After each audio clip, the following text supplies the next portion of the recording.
Hi, நான் மேகலா. வராகி வழிபாடு.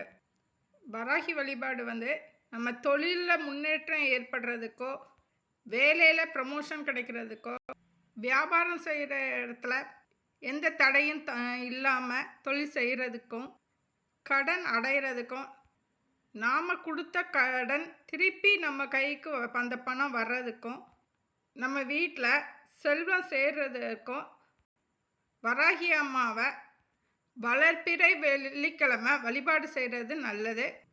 வளர்பிறை வெள்ளிக்கிழமை ஆரம்பித்து ஆடி மாதத்தில் வர்ற வளர்பிறை வெள்ளிக்கிழமை அன்னைக்கு வழிபாடை நிறைவு செய்யணும். தேய்பிறை வெள்ளிக்கிழமை வழிபாடு செய்யக்கூடாது.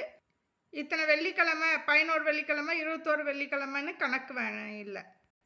எப்போதுமே வளர்பிறை வெள்ளிக்கிழமை வழிபாடு செய்யலாம். இந்த ஆடி மாதம் வெள்ளிக்கிழமை நிறைவு செய்ததுக்கு அப்புறம் அடுத்தால வர வளர்பிறை வெள்ளிக்கிழமையிலிருந்து வழிபாடு தொடங்கலாம்.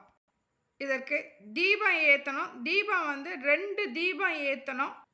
நம்மளுக்கு வராகி அம்மா விளக்கு கையில் இருந்தால் வராகி அம்மா விளக்கு வச்சுக்கலாம். இல்லைன்னா காமாட்சி விளக்கு வச்சுக்கலாம். கஜலட்சுமி விளக்கு இருந்தாலும் அதையும் பயன்படுத்திக்கலாம்.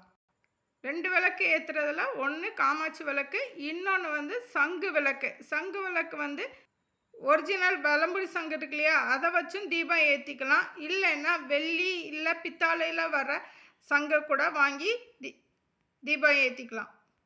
தீபம் ஏற்றுறதுக்கு 2 விளக்குமே கொஞ்சம் நல்ல குழி மாதிரி இருக்கணும்.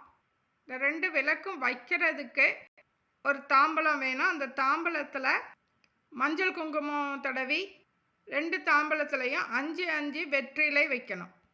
தீபம் ஏற்றுறதுக்கு எண்ணெய் ஊற்றுற இடம் இருக்கு இல்லையா, அந்த இடத்துல இந்த பொருட்கள் எல்லாமே போடணும்.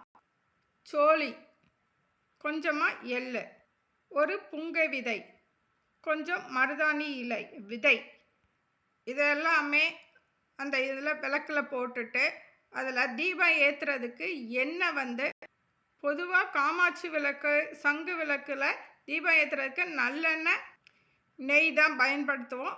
ஆனால் இந்த வழிபாடு செய்கிறதுக்கு ஒரு விளக்கில் இழுப்பெண்ணெயும் இன்னொரு விளக்கில் புங்க எண்ணெயும் பயன்படுத்தலாம். புங்க எண்ணெய் கிடைக்கலைன்னா கடுகு எண்ணெய் பயன்படுத்தலாம்.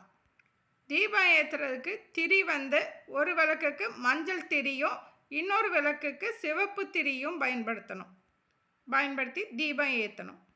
இந்த தீபத்தை ஏற்றுறதுக்கு முன்னாடி காலையில் பிரம்ம முகூர்த்தத்தில் நம்ம எழுந்து குளிச்சுட்டு சுத்தமானதுக்கு அப்புறம்தான் இந்த தீபம் ஏற்றணும். தீபம் கிழக்கு பார்த்து இருக்கணும். மங்காத செல்வம் சேர்றதுக்கு வராகி அம்மாவோட மந்திரத்தை நான் கீழே கொடுத்துருக்கேன். அந்த மந்திரத்தை சொல்லி வராகி அம்மாவுக்கு அர்ச்சனை பண்ணணும். அர்ச்சனை பண்ணுறதுக்கு பச்சை கற்பூரமும் துளசியையும் ஒன்றா கலந்து அர்ச்சனை பண்ணணும். இந்த பூஜை பண்ணும்போது வராகி அம்மா முன்னாடி ஒரு கண்ணாடி வச்சுக்கணும். அந்த கண்ணாடிக்கு முன்னாடி ஒரு கண்ணாடி பவுலும் வாங்கி வைக்கணும். அந்த கண்ணாடி பவுலில் நம்ம எப்பெல்லாம் வளர்பிறை வெள்ளிக்கிழமை பூஜை பண்ணுறோமோ அந்த அன்றைக்கு ஒரு 5 சோளி எடுத்து அந்த கண்ணாடி பவுலில் போடணும். இதை போட்டு நம்ம சேர்க்க நம்மளுக்கு செல்வம் சேரும்.